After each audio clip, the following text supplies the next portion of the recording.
Hi, my name is Dave. Today we're going to look at an Ozuma 80 millimeter telescope. This is a Vixen telescope from the early 1970s.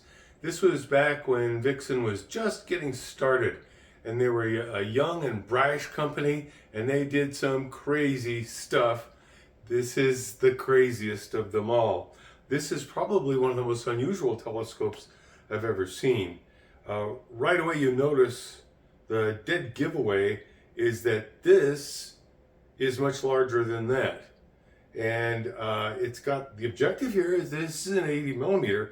This is sized for about a 60 millimeter telescope, which is fine because the light cone comes down and shrinks, so you're not losing any light. But boy, it has some interesting consequences, as you'll see. Let's have a close-up look at this scope. This is a very effective Altaz kind of a mount. I love the beautiful handles on this. These are machined. There's the interesting and unique collimation bolts. You'll see more about those later. Notice how it's flared out there. I'm not sure quite why it's like that. This is a truly elegant finder, stock finder. It's a fairly standard Vixen kind of finder, but it's a beautiful long stock. Look at that machine knob on that thing. And here are the slow motion controls. And there are the clamps that are, just horrible to tell you the truth. It's a beautiful scope. Let me demonstrate how this scope moves and works. It's on an Altaz mount. And one of the things that you may know, oh, that's not really a problem because I have my handy Vixen wrench that I always keep with me in my back pocket. Now if I can remember which way this goes to tighten it. Oh, there we go. Oops. See what I mean? You've got a problem with this telescope. It's so out of balance that the friction here is really just not up to the task. You can play some fun games with that. You tighten it down so much here, then you can't move it. If you have your handy dandy Vixen wrench, it's really not as bad as I'm making it. But it's pretty darn bad. So that's the key problem about this telescope, is the balance. Let me show you what this looks like when it's properly balanced using a complicated system of cradle and all sorts of other goodies. Check this out. This is the way the scope would appear if it was properly balanced. The balance point is right about here, as you can see. I've got this thing set for as low friction as I can have it, so that it's quite well balanced right there, right in the middle of this thing. Not over here. That's a 3 or 4 inch difference, and that's one of the reasons for the problem with this scope. Check this out.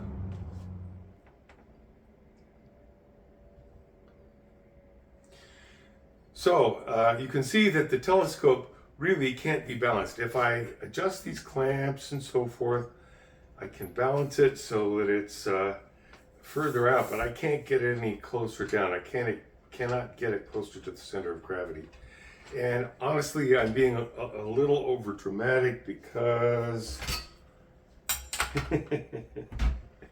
this thing goes way back here, and it actually focuses way back here somewhere. And if you had a big eyepiece on here and stuff, it would help a little bit, but it's still just not enough. Another really interesting thing about this telescope is that it is left-eyed in the sense that the finder is on this side over here. So if you want to find something in the sky, you're pretty much going to be using your left eye to do it, or actually, with the stock long enough like that, it's a really beautiful stock, but it's It's way out there. So it's a trickier proposition. And of course, you know, again, I'm being over dramatic. You can easily, well, sort of easily, these clamps are just a huge pain. They're not very well designed. You can rotate it around and use it like that. These clamps are primitive, to say the least. The Altaz mount is actually pretty effective, and if you have a telescope that's properly balanced, it's really pretty darn good. They even continue to use this. Let me demonstrate this a little bit more. Tighten it down. Here's a clamp. More recent mounts, they used these mounts up until the 1980s, I think, or so. Anyway, more recent mounts will have a fancier set of, actually less fancy, plastic knobs on here and stuff. These are very fancy. That's machined aluminum. That's a fine knob there.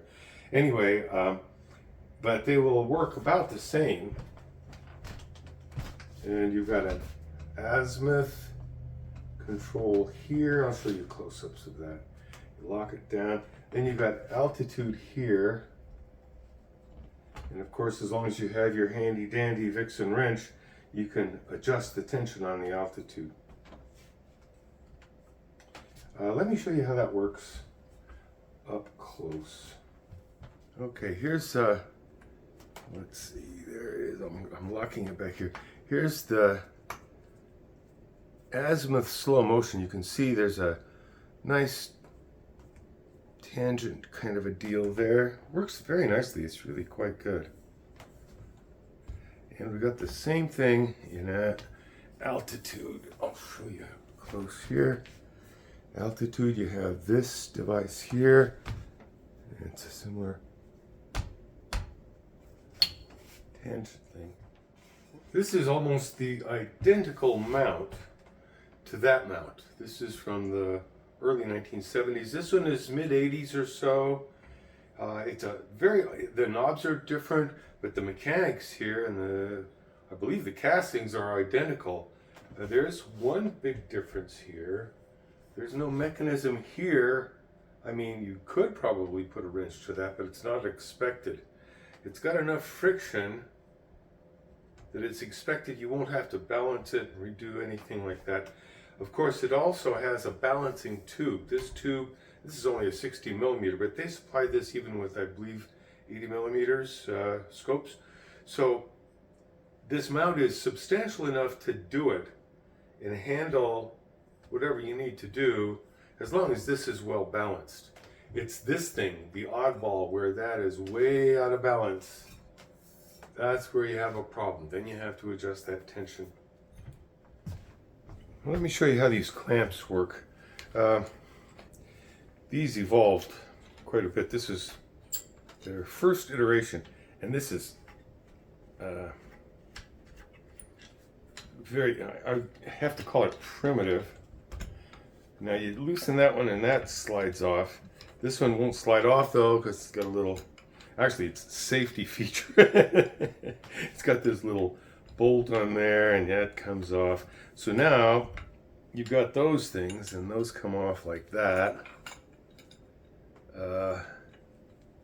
It works okay. The really nice advantage of this is the clamps stay with the telescope.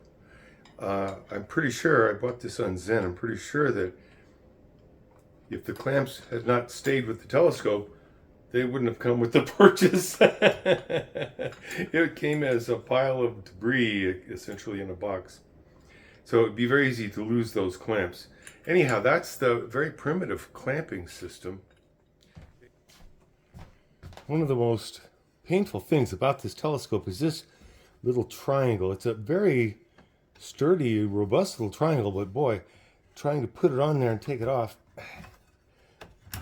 you can see I'm struggling. I have rather big, clumsy fingers anyway. But boy, this is just huge pain. Trying to undo that. It's just so awkward in there. Whoops. All right. That one's lost in the dirt. I'll never see that one again. Anyway, that's the way that system works. And it's, No fun.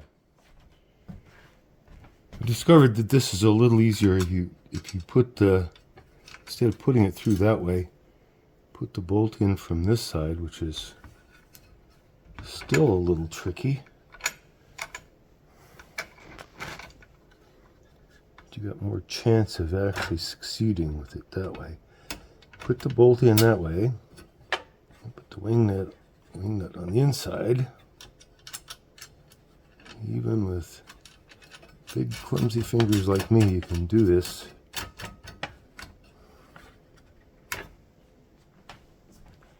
It's not too bad. In order to adjust the tripod length, the leg length on this thing, you have to actually pull these bolts out. It's not too bad, but it's kind of a pain because, you know, normally many tripods will slide, at least give you some range of sliding. This thing doesn't. It's got holes in the leg here, and you have to just place the bolts through the appropriate holes to get the right. And heaven help you if you get them wrong on one and different on the other, you're going to be, you know, messing around with this for a while. Let me show you some of the accessories that come with this scope. Standard 965 diagonal tailpiece, like so. This has a this is a Vixen HM 9mm. Not a bad eyepiece. Really low eye relief on that. And then this is a very nice, unusual, and quite deluxe eyepiece. This is an Urfel 20mm. It's for straight through use only, so you can screw it right in there. But it's an Urfel. Back in those days, this would have been the Nagler. This is a 70-degree apparent field of view. Very, very nice eyepiece. 20mm, nice low power wide field eyepiece. Let me show you what this looks like straight down the tube here. This is that beautiful Urfel eyepiece.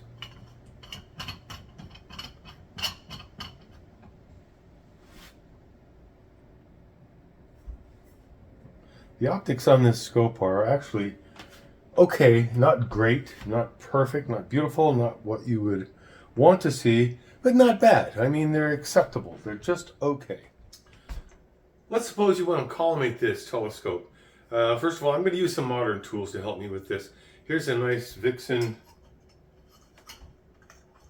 regular standard Vixen adapter, and a nice laser collimator. And then there's one more tool I'm going to need, and that's this little adjustment screwdriver for making the fine adjustments on the collimation.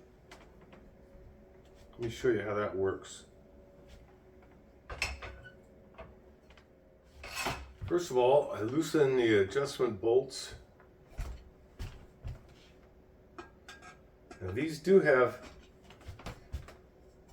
thumb screws, so you can do it by hand, but believe me, after you do this a couple of times, you're going to find that it won't hold collimation unless you tighten it down really good.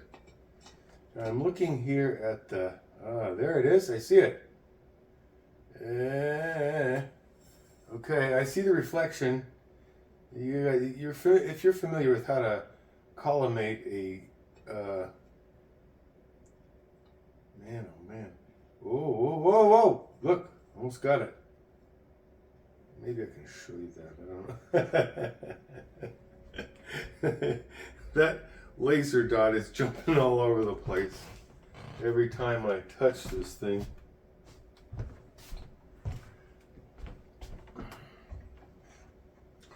So now the problem is that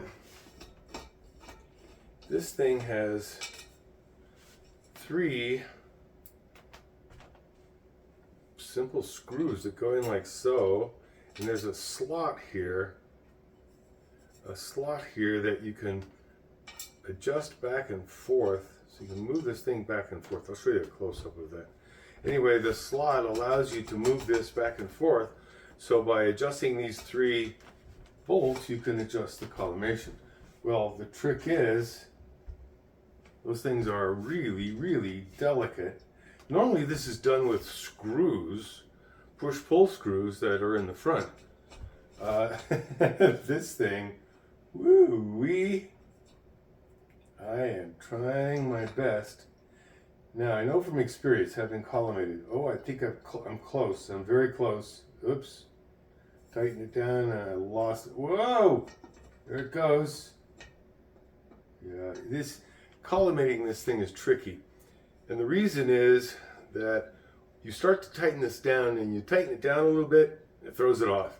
Tighten it down a little bit, throws it off. So you got to be pretty lucky, actually. Really, it's just a matter of luck. If you're lucky, you can get that. Hey, I got it pretty close. Ooh. Now use the fine adjustment screwdriver to make the delicate final adjustments.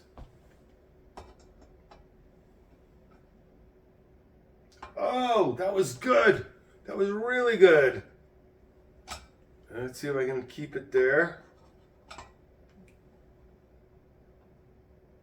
Oh, it stayed there. Oh, I'm pretty close. And if I tighten this one up, let's hope it stays. Not bad. Not bad at all. It's off a little bit, but on a long refractor, it's not good enough for me. On a long refractor, it doesn't have to be critical. Messed it up.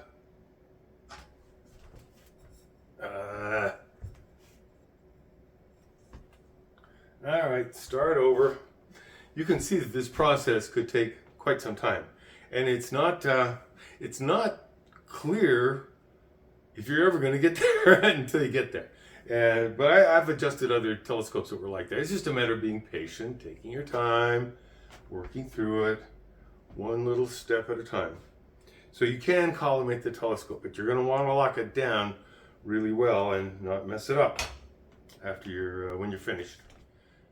I hope you've enjoyed watching this video about the Vixen Ozuma 80 telescope. Thank you very much for watching.